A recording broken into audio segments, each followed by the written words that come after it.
বাবা, আসরের আজান দিয়েছে, মসজিদে পড়ে ফেলবেন?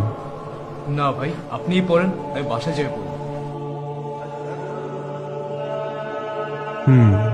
বাসায় গিয়ে?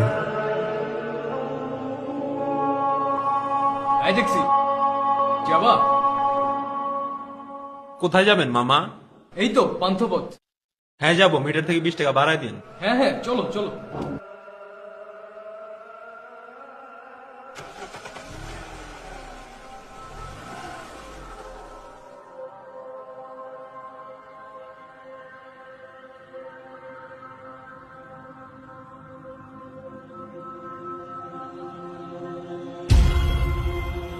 আরে আপনি এখানে? আপনি না নামাজ পড়তে গেলেন? নামাজের তো আর এখন সময় নেই। মানে আপনি কে? আপনি আপনি আপনি এখানে কিভাবে এলেন? কার সাথে কথা বলেন মামা? ট্যাক্সি! Brake break!